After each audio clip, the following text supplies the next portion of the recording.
Haleluya, puji Tuhan. Kita ada di bulan kita sedang bicara tentang hidup oleh iman. Live by faith. Dan pada siang hari ini saya akan berbicara tentang hidup yang berkemenangan. Saudara yang diberkati oleh Tuhan. Apa yang menjadi dasar kita berkata bahwa perjalanan hidup saya adalah perjalanan hidup berkemenangan? Tentu bukan karena kita percaya diri. Tentu bukan karena semua kita lihat baik-baik saja.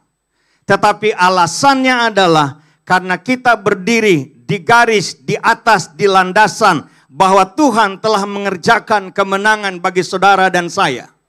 Atas dasar kemenangan itu, atas dasar pembenaran itu, saudara dan saya berkeyakinan, beriman kepadanya. Dan atas dasar itu kita berjalan bersama dengan Dia. Sampai di sini kita sepakat.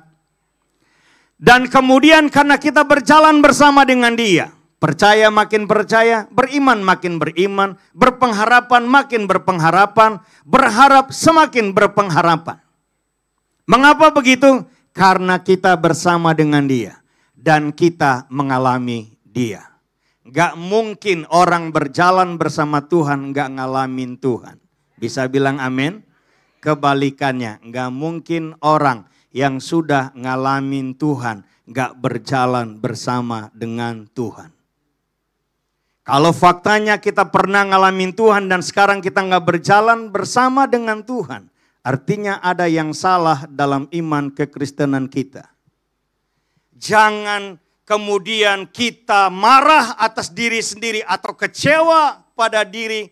Kalau kemudian tadinya kita adalah anak-anak Tuhan yang peka dengan suara Roh Kudus, yang selalu tersedia dengan maunya Tuhan. Tapi kemudian persekarang ini kita kayaknya ketinggalan jauh dengan orang-orang pendatang baru, orang-orang petobat baru. Bukan karena Tuhan pilih kasih, bukan karena Tuhan tidak mau pakai kita lagi, bukan karena Tuhan merasa bahwa kita sudah cukup dan sekarang giliran orang lain. Bukan, tapi lebih disebabkan karena kurang tersedianya kita. Saya baca tujuan dari khotbah saya. Hidup yang berkemenangan.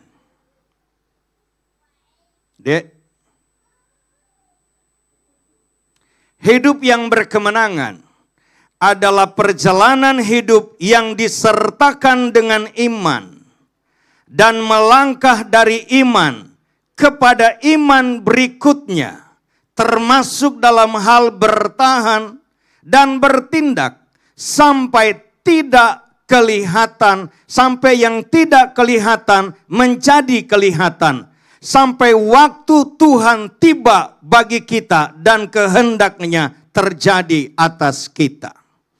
Saudara diberkati oleh Tuhan, kalau ini yang menjadi sebab kita atau menjadi tujuan kita ke depan, maka hal yang gak boleh tidak, kita harus menjadikan Yesus adalah dasar iman kita. Katakan amin.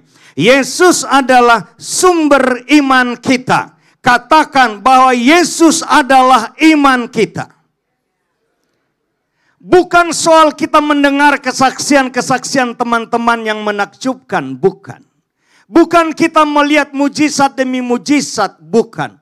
Bukan kita sekedar mengingat pengalaman kita bersama Tuhan yang luar biasa hari kemarin. Itu enggak cukup untuk kita hadapi masalah hari ini. Tapi marilah kita harus tetap menjadikan Tuhan itu adalah iman kita. Dia dasar iman kita, Dia sumber iman kita. Kalau ini yang jadi sebab, ketika Tuhan izinkan kita mengalami padang gurun yang panjang, kita nggak tahu ujungnya ada di mana. Masalah demi masalah datang, kita nggak tahu di balik tembok ini sudah ada kemuliaan Tuhan atau belum. Kita masih akan tetap berkata, sekali Yesus tetap Yesus. Kita masih akan berkata, sekali saya percaya saya anak Tuhan, saya diperhatikan Tuhan karena saya sebagai biji mata Tuhan. Untuk selamanya kita akan tetap berpikir demikian. Ada seorang ibu doa sambil berlutut. Setelah dia ucapkan doa ABCD yang panjang, di dalamnya isi adalah kutukan. Tuhan kutuk orang itu yang jahat pada kami. Tuhan kutuk si A si B. Diakhiri dengan kalimat ini. Tuhan, Engkau ada enggak sih? Gitu. Berapa banyak dalam kenyataan hidup kekristenan kita. Kegiatan kerohanian masih seperti semula. Tetapi tanpa pengertian, pemahaman, dan pengalaman yang baru bersama Tuhan per hari ini. Ratapan 3 berkata apa? Kasih setia Tuhan selalu baru setiap pagi. Kasih karunia Tuhan yang kemarin untuk satu hari kemarin. Hari ini dengan kasih karunia Tuhan yang baru untuk hari ini. Hal yang sama, iman kita kemarin bersama Tuhan untuk segala persoalan di hari kemarin. Itu sebabnya firman Tuhan berkata, kesusahan sehari cukuplah untuk sehari. Dengan iman yang kemarin, datang di hari ini, kita harus dengan iman per hari ini. Berarti kita harus memulai hari bersama dengan Tuhan. Yang setuju katakan amin. Jalani hari bersama dengan Tuhan, katakan amin. Mengakhiri hari di dalam Tuhan, katakan amin. Jadi kita selalu ada di dalam kasih karunia Tuhan, bisa bilang amin. Kita ada dalam pengharapan, dalam percaya, dalam iman yang tetap terkoneksi dengan Tuhan. Saya mau beritahu satu hal. Dalam latihan tinju, itu bertanding yang kalau amatir 3 ronde. Dalam latihan itu sampai belasan, sampai puluhan ronde. Dengan masing-masing lawan yang datang di ronde 1 doang bagi dia. Kita sudah ronde 2, ini udah orang kedua. Kita ronde 3, ini orang ketiga baru lagi. Dan kita harus tetap sebagai yang menang di tiap-tiap ronde itu. Mengapa? Karena memang latihan harus lebih berat daripada pertandingan. Dan begitu kita sudah juara, rupanya merebut juara masih lebih mudah daripada mempertahankan juara. Alasannya di mana? Karena waktu ada satu yang juara, cuman dia doang yang juara, penantangnya banyak. Tapi begitu kita tantang dan kita menang, sekarang kita sang juaranya, maka yang melawan kita itu lebih banyak lagi. Sehingga persiapannya harus tetap mantap, mantap, mantap. Orang juara itu enggak berlatih karena mau bertanding. Orang juara itu akan terus bertanding, terus berlatih walaupun enggak ada tandingannya, belum bertanding. Itu sebabnya saudara, berjaga-jagalah dan berdoalah. Itu prinsip yang dibilang Tuhan Yesus. Makanya kalau udah begini, begitu ada persoalan, belajar bersyukur aja.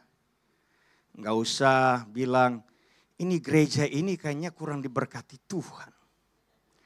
Perasaan orang di gereja ini semua pada punya masalah. Yang udah di kuburan juga, di bawah pohon kemboja. Kalau orang saudara kita, orang tua atau anak-anak kita yang masih hidup nggak perpanjang urusan kita, yang tinggal tulang pun masih masalah kita di bawah pohon kemboja. Dunia ini ada persoalan dan selalu ada persoalan. Yang gak boleh ada adalah dalam menghadapi persoalan kita bikin masalah dengan Tuhan.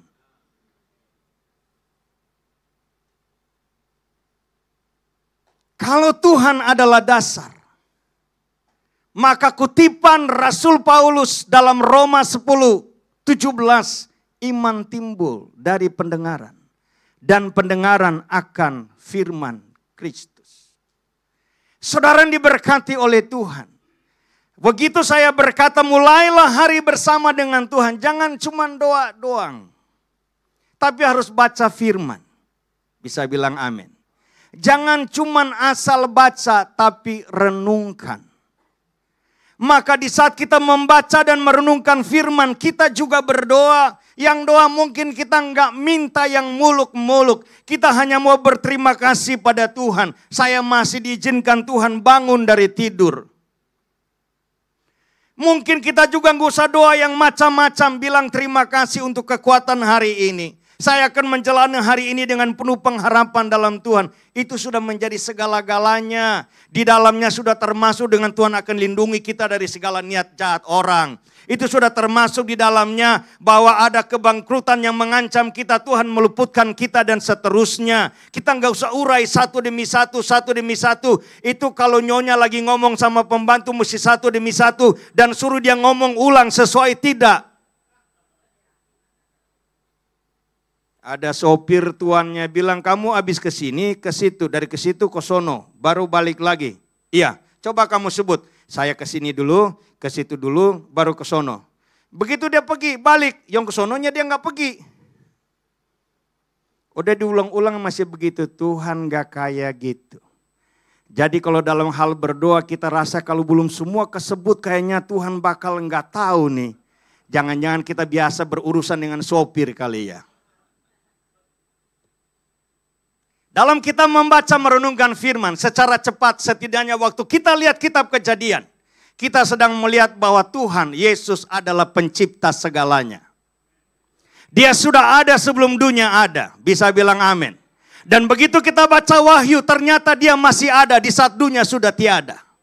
Kita baca Keluaran, kita lihat Yesus adalah pelepas, dia pembebas, dia ada penebus saudara dan saya. Maka di saat kita dalam Yesus kita punya keyakinan bahwa aku telah diselamatkan oleh Tuhan. Statusku baru dalam Tuhan, aku anak Tuhan. Dan atas dasar itulah, identitas itulah kita melihat diri dan kita menjalani hari demi hari. Dengan berpengharapan pada dasar apa? Dasar bahwa saya mendapat kasih karunia Tuhan.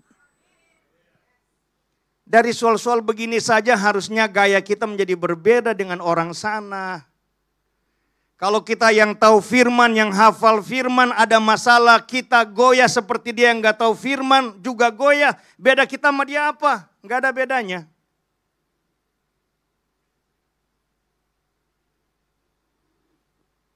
Mengapa orang mesti berdoa?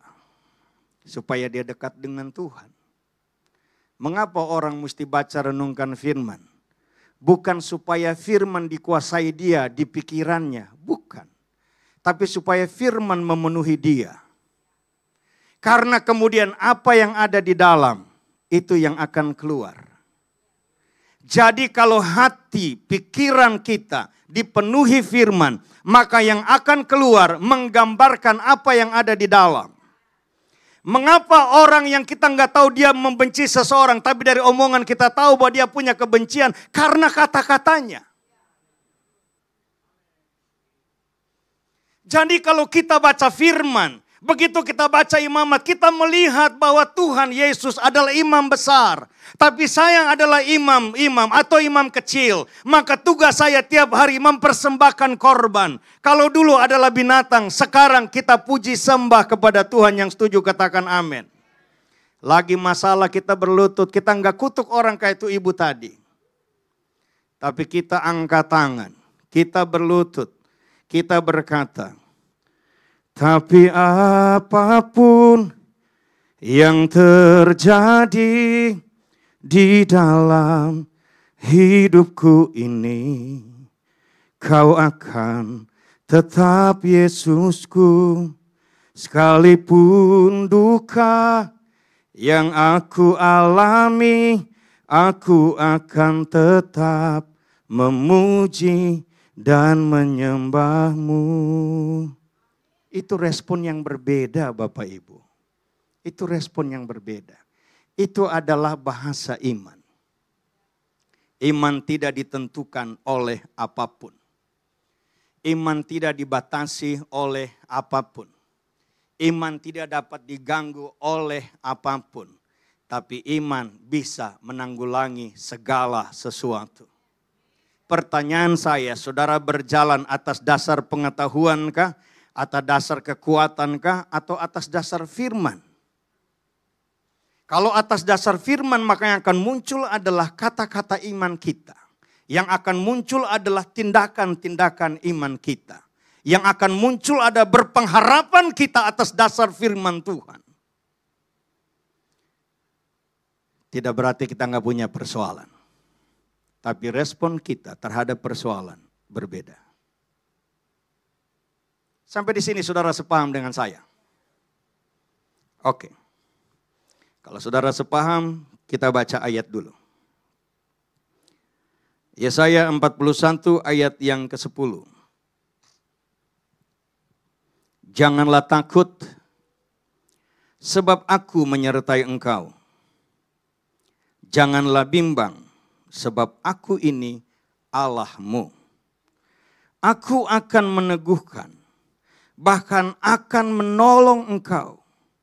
Aku akan memegang engkau dengan tangan kananku yang membawa kemenangan. Pertanyaannya, kenapa enggak tangan kiri? Jawabannya bukan Tuhan, bukan kidal. Tetapi tangan kanan menggambarkan kekuatan. Tangan kanan menggambarkan kekuasaan. Jadi dengan kata lain, Tuhan menolong meluputkan kita dari ketakutan, dari kebimbangan. Tuhan menolong kita untuk pada kemenangan, lepas kemenangan dengan kekuatan penuhnya. Tetapi kenapa dalam fakta hidup kita alamin gak penuh-penuh kuasa itu? Karena iman kita. Karena percaya kita. Karena pengharapan kita yang juga gak penuh-penuh. Mungkin saat saya ngomong ini ada yang lagi natap saya dan berkata, Kumis, lu gak tahu saya udah penuh loh. Tambah 2 puasa lagi loh. Maka dengan lembut sambil tutup mulut saya, tutup kumis saya berkata, mungkin belum waktu Tuhan. Mungkin yang lain adalah Tuhan tahu bapak atau ibu atau saudara masih mampu menanggungnya. Mungkin ada jawaban yang lain adalah Tuhan izinkan waktu itu terulur. Karena kemudian hidup berpengharapan kita akan menjadi teladan dan berkat bagi 1-2 orang lainnya di luar sana. Yang begitu ada masalah sedikit ngambek sama Tuhan. Dia akan lihat kita dan bilang begini, itu orang kayaknya tiap hari di gereja, cuma nggak tidur aja di gereja. Ada kegiatan apa, dia ada. Ada peluang menabur, pasti dia nabur. Nomor 1 paling besar. Tapi kok dia punya persoalan, dia nggak sungut-sungut sama Tuhan, dia nggak hitung-hitung sama Tuhan. Saya ini siapa? Kemudian dia jadi malu dan dia bilang, Tuhan, saya mau belajar sama bro itu. Kan artinya kita jadi berkat sama dia bukan? Tanpa kita bermaksud jadi berkat sama tuh orang. Tapi pengalaman kita dipakai Tuhan untuk membuat orang itu berubah. Paradigma berubah.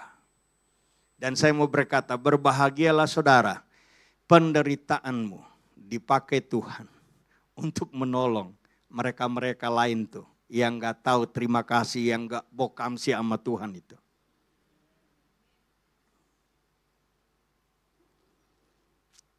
Jangan takut, jangan bimbang. Tadi pagi waktu doa di sini, doa persiapan mau ibadah, tiba-tiba muncul tuh. Satu kalimat begini, orang takut, orang penakut.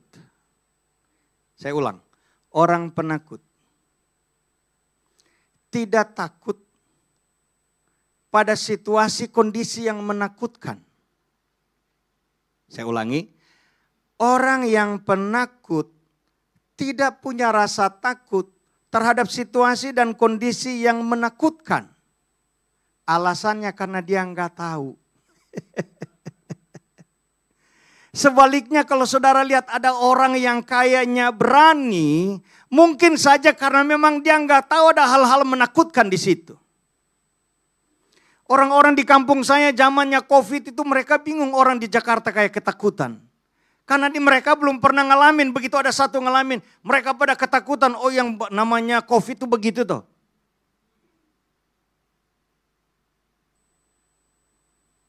Ada nggak orang tua di sini yang anak main pisau, dia nggak ambil pisaunya, nggak larang, dia biarin tapi dia perhatiin. Karena itu anak nggak akan ngerti main pisau akibatnya apa sampai dia ngalamin luka. Betul apa benar?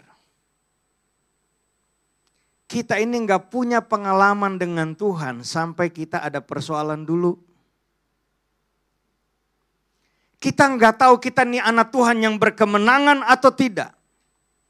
Sampai kita melihat kiri kanan kita rebah, putus harap, kalah dalam pertarungan iman. Dan kita masih tetap berdiri karena berpengharapan dalam Tuhan. Baru kita ngerti ini toh arti hidup berkemenangan.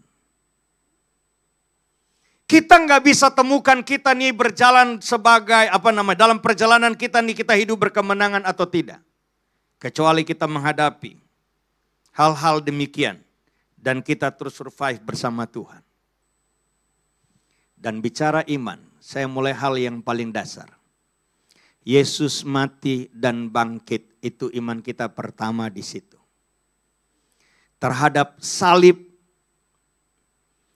yang mana Yesus tergantung, terhadap kubur yang kosong yang mana Yesus bangkit mengalahkan kuasa maut.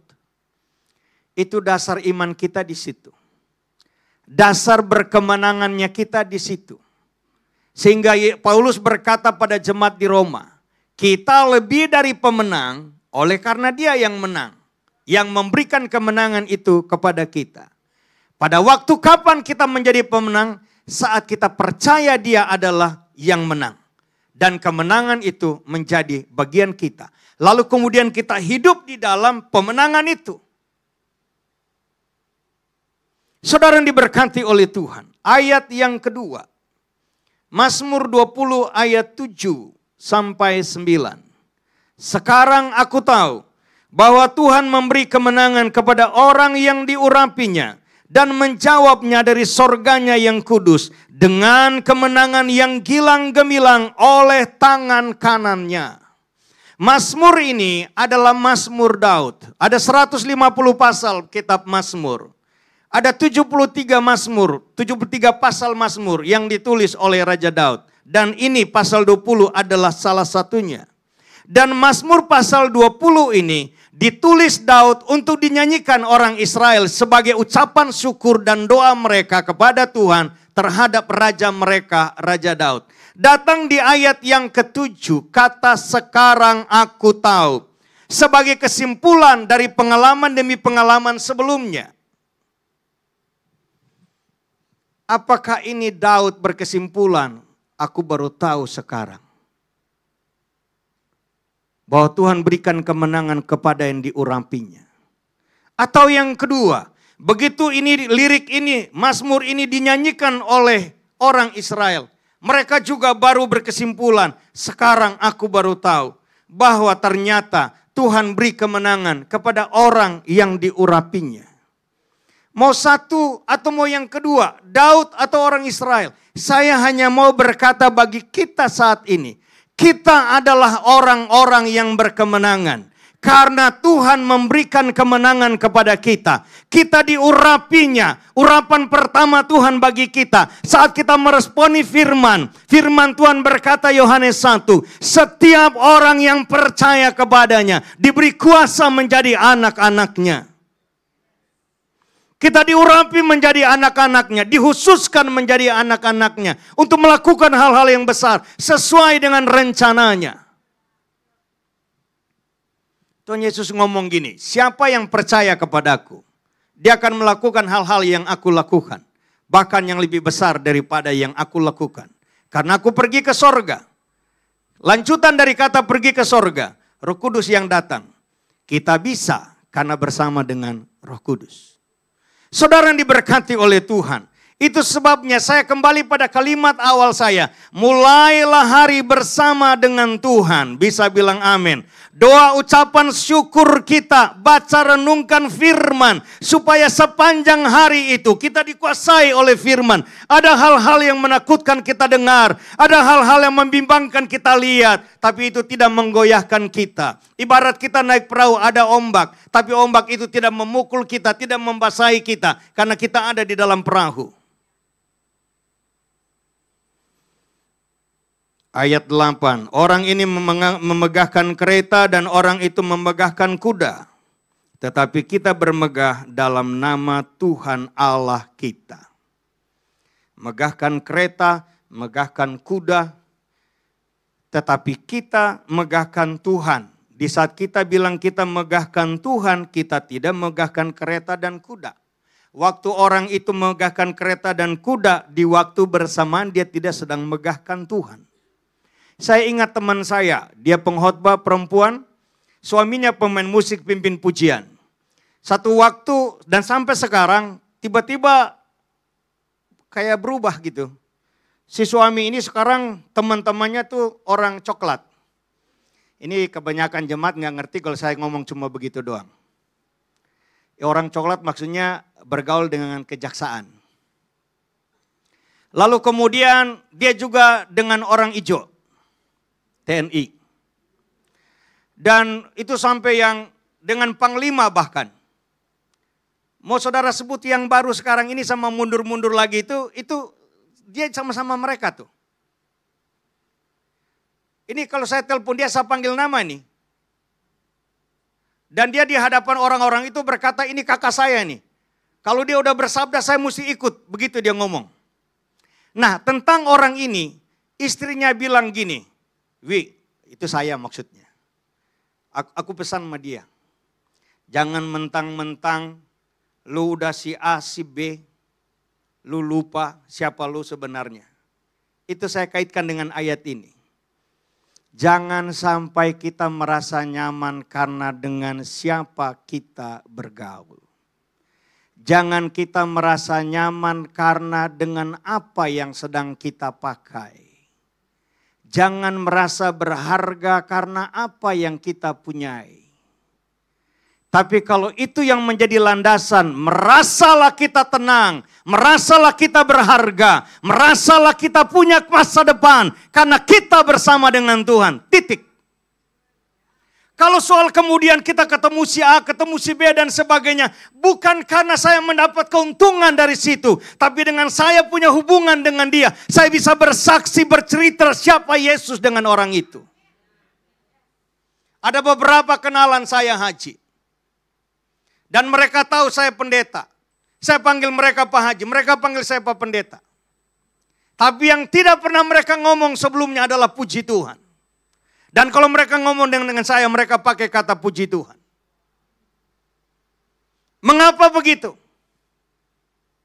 Karena saya juga enggak merasa alergi berkata Alhamdulillah.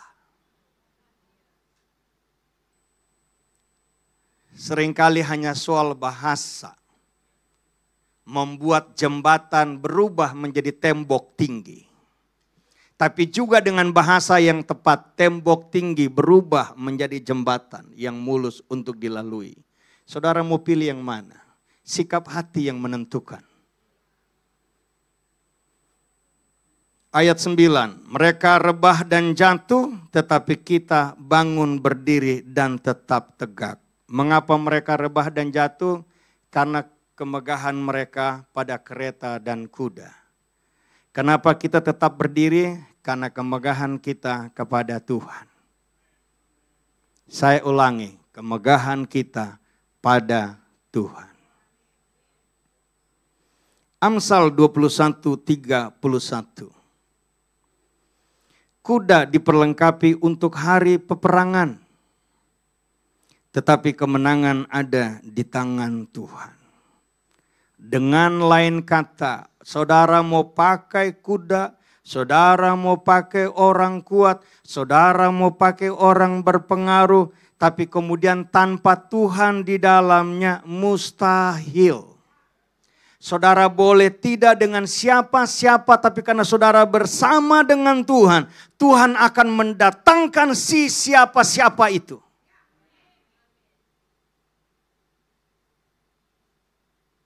Yeremia 17 ayat 5-7 bilang apa? Terkutuk, terberkati. Terkutuknya yang mana? Andalkan manusia, kekuatan manusia. Terberkati yang mana? Yang andalkan Tuhan. Dan orang yang andalkan Tuhan seperti pohon yang ditanam di tepi aliran air. Yang akan menghasilkan buah pada musimnya dan tidak pernah layu daunnya. Mazmur 1 ayat 1, 2, dan 3 bilang apa? Berbahagialah orang yang tidak berjalan menurut nasihat orang fasik, yang tidak berdiri jalan orang berdosa, yang tidak duduk dalam kumpulan pencemooh, tetapi yang kesukanya ialah Taurat Tuhan dan merenungkan Taurat itu siang dan malam. Karena dia merenungkan Taurat itu siang dan malam, maka dia nggak turuti nasihat orang fasik, dia nggak berdiri di jalan orang berdosa, dia nggak duduk bersama kumpulan pencemooh. Ayat 3 sebagai akibatnya, ia akan seperti pohon yang ditanam di tepi aliran air, yang akan menghasilkan buah pada musimnya. Saudara mau pilih mana? Beberapa hal penting secara cepat akan saya bagikan untuk Bapak Ibu Saudara sehubungan dengan tema kita, subtema kita, hidup yang berkemenangan. Nomor 1. Iman yang bertumbuh. Ayat bacaannya, Kejadian pasal 15 ayat 3 sampai ayat yang ke-7. Cerita di ayat-ayat ini, Abram itu yang kemudian disebut Abraham. Dia frustrasi, dia bingung, dia putus asa. Dia lagi gak mood kali ya. Dia lagi dalam hati berkata lain, sementara kebiasaan dia tiap pagi bangun mesbah. Jadi kalau saudara sudah tiap pagi bersyukur tapi di hati masih ada ragu, kayak si Abraham ini, waktu belum benar-benar sungguh-sungguh dengan Tuhan. Dia pikir Tuhan udah janji, tapi faktanya aku udah tua begini belum punya anak. Lalu kemudian datanglah firman Tuhan kepadanya. Ayat 4. Tetapi datanglah firman Tuhan kepadanya demikian. Orang ini tidak akan menjadi ahli warismu. Siapa orang ini? Eliezer bujangnya. Melainkan anak kandungmu, dialah yang akan menjadi ahli warismu. Ayat 5. Lalu Tuhan membawa Abram keluar serta berfirman. Membawa keluar dari kemahnya. Di dalam kemah dia cuma lihat istrinya Sarah yang gak mungkin punya anak. Lalu di luar kemah Tuhan bilang, coba lihat ke langit, hitunglah bintang-bintang jika engkau dapat menghitungnya. Kalau ayat ini sampai kepada saya lihat bintang, saya 1, 2, 3, cukup 3. Makanya anak saya 3. Maka firman-Nya kepadanya, demikianlah banyaknya nanti keturunanmu. Lalu percayalah Abram kepada Tuhan, maka Tuhan memperhitungkan hal itu kepadanya sebagai kebenaran. Kata ini diperhitungkan sebagai kebenaran muncul 2 kali. Perjanjian lama 1, perjanjian baru 1. Saudara lihat di dalam Roma pasal 4. Dalam keadaan yang tidak ada dasar untuk berharap. Karena Abraham sudah tua. Dan Sarahnya istrinya juga sudah tua. Tetapi terhadap janji Tuhan dia enggak ragu. Terhadap janji Tuhan dia ya dan amin. Maka Tuhan memperhitungkan keyakinannya itu sebagai kebenaran. Dan bicara tentang kebenaran. Yohanes 17 ayat 17. Kuduskanlah mereka dalam kebenaran. Firman-Mu adalah kebenaran. Jadi ternyata kualitas percaya, nilai percayanya Abraham terhadap janji Tuhan yang barusan disebut ini.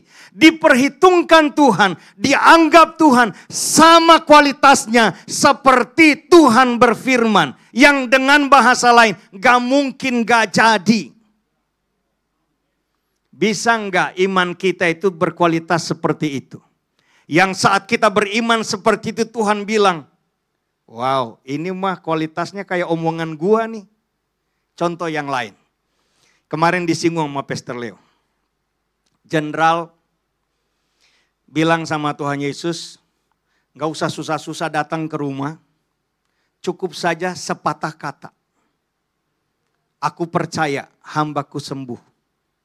Lalu Tuhan Yesus bilang, iman seperti ini gak aku jumpai di orang Israel.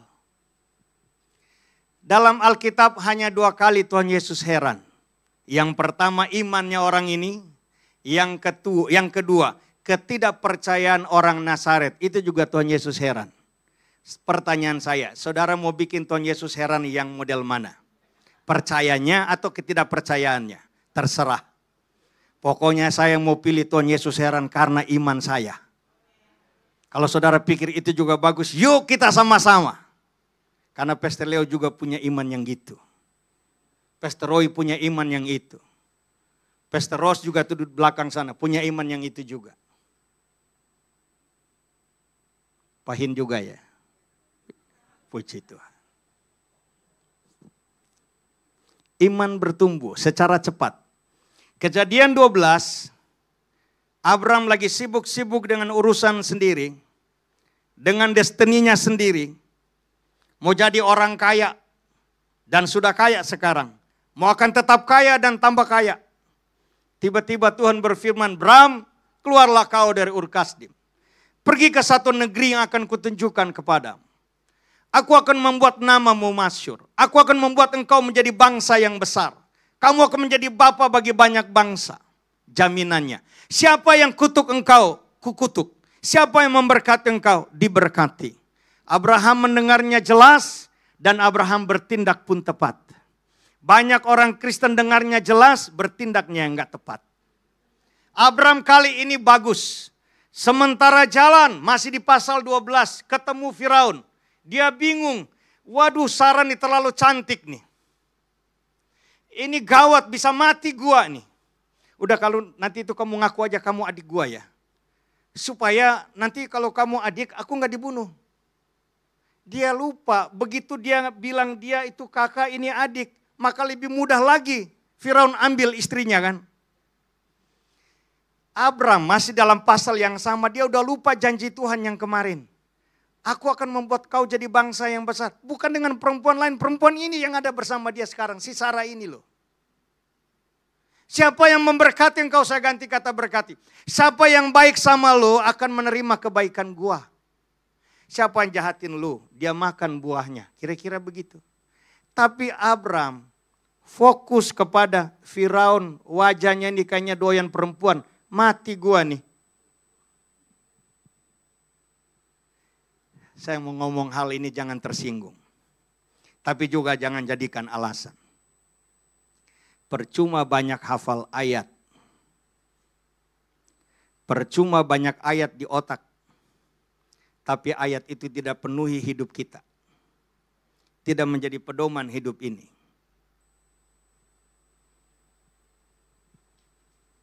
Jangan jadikan alasan ya. Berarti nggak usah hafal ayat lah.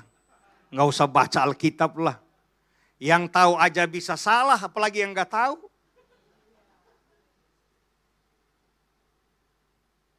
Abraham lupa dengan janji Tuhan kemarin. Terjadi yang namanya penurunan. Pasal 14, 13. Pasal 13, dia mempersilakan Lot, udah kamu ke utara, aku ke selatan. Kamu ke barat, aku ke timur. Kamu pilih duluan, sisanya aku. Ini dia berkata, bertindak dengan model orang punya iman. Aku ngalah, orang punya iman tuh ngalah. Orang punya iman tuh udah yang penting damai. Karena ada penguasaan diri dan percaya bahwa Tuhan ada di pihaknya. Lu ke sana, gua kemari. Dan ternyata Lot pilihnya ke sana. Ke lembah Yordan. Pandangannya itu seperti taman sorga. Lalu kemudian setelah Lot berpisah dengan Abraham. Tuhan bilang gini sama Abraham. Bram, lihatlah ke utara, lihatlah ke barat, lihatlah ke selatan, lihatlah ke timur. Sejauh yang kau lihat, itu aku berikan kepadamu. Berarti termasuk yang dipilih oleh Lot juga. Itu Tuhan berikan kepada Abraham. Abraham sedang bertindak pada posisi iman yang sebenarnya. Dalam pasal 14, pilihan Lot yang indah itu ternyata ujungnya bermasalah. Abraham turun tangan, Abraham menang dalam pertempuran melawan raja-raja. Imannya benar. Tapi dalam pasal yang ke-15 ini menunjukkan dia lagi ragu dengan Tuhan. Saya mau berkata bagi saudara dengan kisah yang saya tunjukkan ini. Mari perlahan tapi pasti iman kita harus tetap bertumbuh, tetap naik dan terus naik. persoalan hari ini tidak akan lebih besar dari persoalan besok. Dengan lain kata, persoalan besok akan lebih besar dari persoalan hari ini. Maka diperlukan iman yang juga naik. Yang setuju katakan amin. Waktu kita lagi kere, imannya itu biasa-biasa aja juga aman kayaknya ya. Yang penting pendeta ngomong apa ikut aja, udah selesai. Tapi begitu kita udah diberkati nih ya, kayaknya iman mesti lebih kencang lagi. Tiba-tiba udah duit banyak, istri yang tadinya kita lihat cantik tiba-tiba kayaknya kurang cantik nih istri. Mengapa? Duitnya udah banyak. Ya ilah. Dulu waktu duitnya dikit kayaknya setia ke gereja. Kayaknya rendah hati. Apa-apa nunduk sama pendeta. Sekarang udah duit banyak. Kayaknya suka ngatur nih pendeta.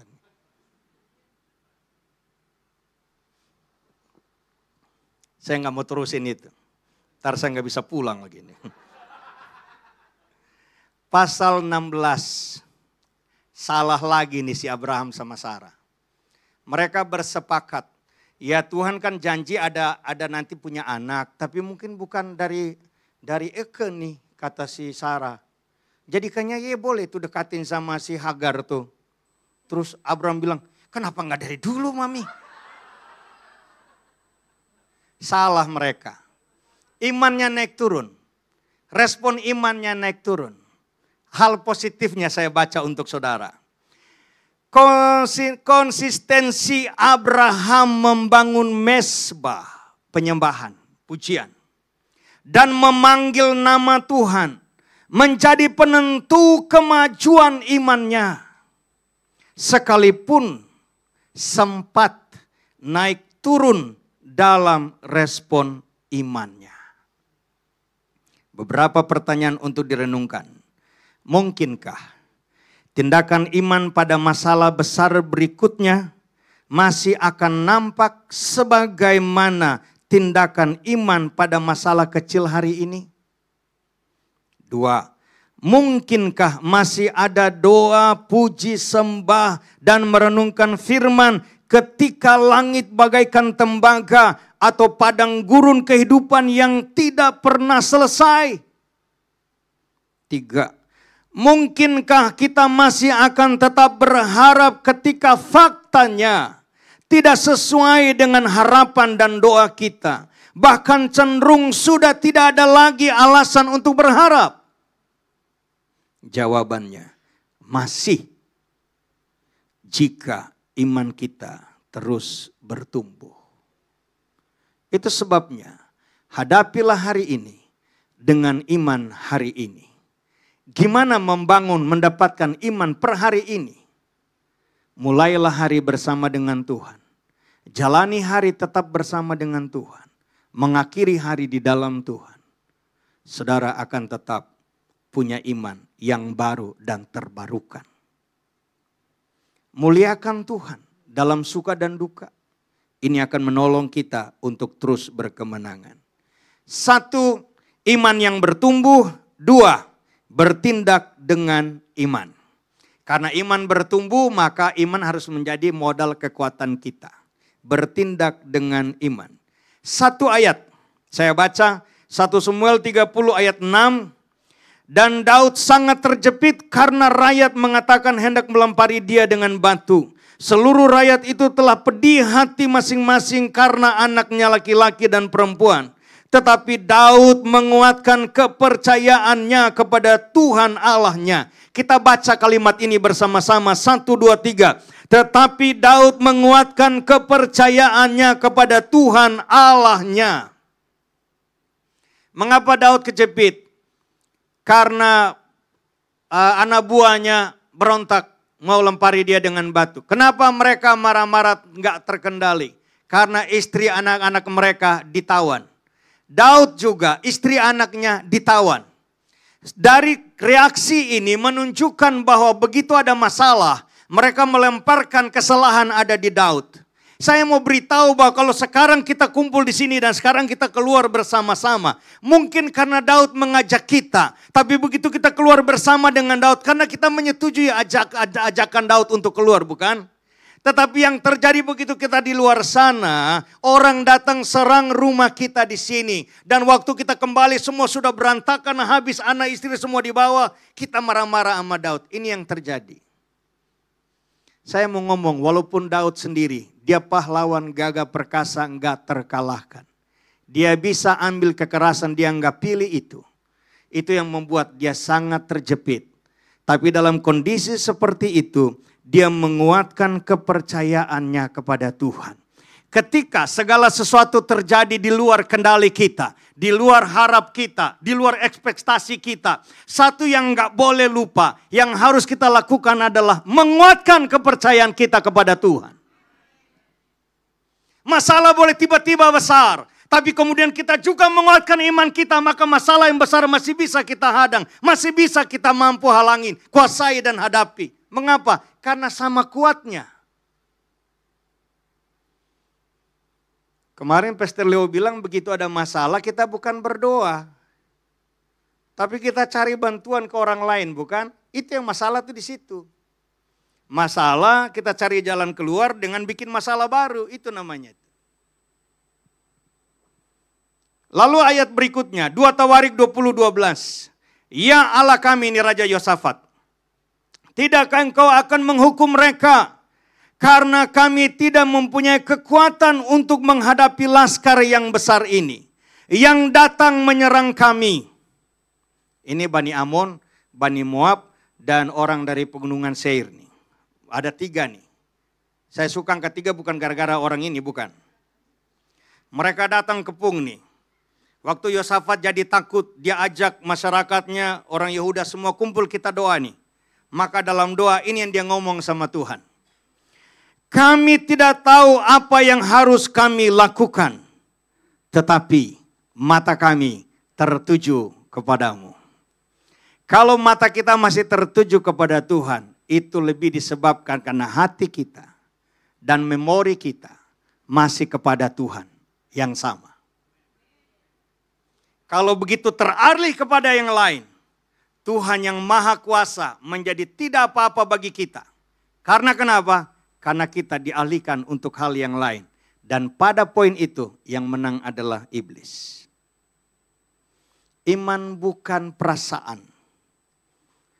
Kalau saudara rasa penting ini, cepat-cepat rekam suara saya. Iman bukan perasaan. Iman adalah kepastian Tuhan. Dan kepastian dari orang yang percaya kepada Tuhan.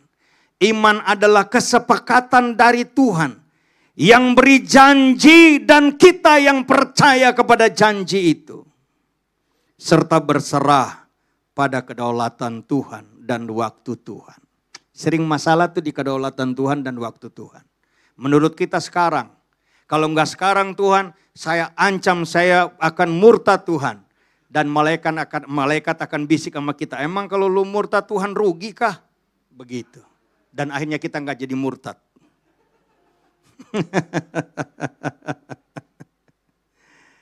Ada satu kalimat lagi kalau saudara merasa penting direkam lagi.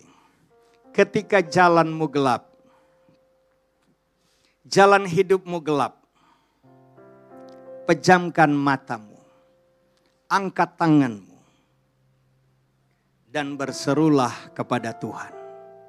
Dan saya mau berkata, Yeremia 33 ayat 3 bilang apa? Berserulah kepadaku pada waktu kesesakan. Maka aku akan menjawab engkau. Akan memberitahukan kepadamu hal-hal yang tak kau pikirkan sebelumnya. Hal-hal yang akan terjadi kemudian. Nah, ayat inilah yang menjadi alasan saya suka angka 3. Saudara hafal tuh Yeremia 33 ayat 3 itu. Ibrani 11 ayat 6 tanpa saya menjelaskan. Tetapi tanpa iman tidak mungkin orang berkenan kepada Allah. Sebab barang siapa berpaling kepada Allah, ia harus percaya bahwa Allah ada. Dan bahwa Allah memberi upah kepada orang yang sungguh-sungguh mencari Dia. Bertindaklah dengan iman. Sekali lagi, bertindaklah dengan iman. Bukan dengan kekuatan, bukan dengan jaminan siapa-siapa. Bertindaklah dengan iman. Yang ketiga, yang terakhir, menang atas intimidasi. Saya ulangi, menang atas intimidasi. Saudara diberkati Tuhan. Nanti baca dalam 1 Samuel 17 ayat 32 sampai 47 lah. Cerita ini menarik. Bahwa orang Israel diintimidasi oleh Goliat dan orang Filistin. Tiba-tiba muncul Daud. Dan Daud berkata, aku bisa hadapi orang yang gak bersunat itu. Lalu kemudian sekarang Daud berhadapan dengan Goliat. Dari kisah ini sering orang sebut bahwa kami ini bagaikan Daud yang sedang, David yang sedang melawan Goliat. Kita sering dengar itu di pemilu-pemilu nih sekarang ini. Karena itu, karena Goliat itu gede besar dengan pokoknya pasti hebat. Dan Daud ini kecil anak kemarin. Dan Daud sekarang mendapat intimidasi langsung dari Goliat. Kamu pikir aku anjing kah, maka kau datangi aku dengan tombak. Kau datangi aku dengan barang kecil itu apa tuh namanya? Kira-kira gitu kalau bahasa sekarang. Datang sini aku akan merobek-robek tubuhmu itu. Dan aku lemparkan ke udara dimakan burung. Kalau Daud gak punya pengalaman bersama dengan Tuhan. Dia akan lari pergi ke Saul dan bilang, udah sekarang Tuhan yang maju. Memang benar dia hebat. Tapi Daud maju kepada Goliat dan berkata, aku datang kepadamu dengan nama Tuhan yang kau tantang itu. Sekarang juga umat Tuhan akan melihat bahwa kemenangan ada di pihak orang yang takut akan Tuhan. Orang yang kau tantang itu. Dan apa yang terjadi? Goliat dikalahkan oleh Daud. Saya mau ngomong kalimat sederhana. Seringkali kemenangan besar terjadi. Tidak dengan orang yang hebat. Orang yang biasa dengan alat yang sederhana, tapi bersama dengan Tuhan yang luar biasa. Untuk poin ini, yang kita mesti lihat dan kejar adalah sang sumbernya, bukan sumber dayanya. Saya ulangi, yang kita harus lihat Tuhannya, bukan yang lainnya. Kemenangan ada di pihak orang. Sekalipun dia diintimidasi, tapi begitu dia melawan intimidasi bersama dengan Tuhan, kemenangan ada di pihak dia. Satu kutipan terakhir. Masalah besar kita, masalah besar Anda, masalah besar saya, bukan masalah bagi Tuhan. Karena selama imanmu teguh dan bertindak dengan iman, maka kemenangan dan mujizat adalah pasti. Saya undang semua berdiri. Kita baca kesimpulan ini bersama-sama. Tim PW boleh maju.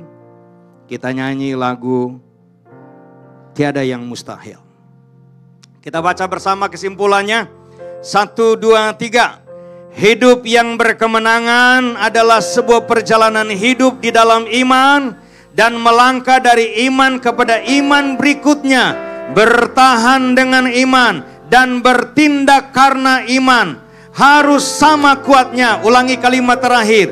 Bertahan dengan iman. Dan bertindak karena iman. Harus sama-sama kuatnya. Maksudnya dari kalimat terakhir ini, jangan hanya bertindak dengan iman, tapi bertahan juga harus dengan iman. Jangan hanya berkata dengan iman, tapi hadapi kenyataan juga bersama dengan iman. Jangan hanya dalam doa pakai iman, tapi hadapi realita hidup juga harus pakai iman. Dan dua-dua harus sama kuatnya. Maka kita akan lihat dari mulut kita terjaga ucapan yang terus memuliakan Tuhan. Tapi dalam pengalaman hidup kita juga melihat ada hal-hal baru, kemenangan lepas kemenangan terjadi atas hidup ini. Kenapa? Karena baik perkataan maupun perbuatan tetap Tuhan dipermuliakan. Tuhan Yesus memberkati kita semua. Haleluya. Kita nyanyi lagu ini, Tiada Yang Mustahil. Tiada yang mustahil,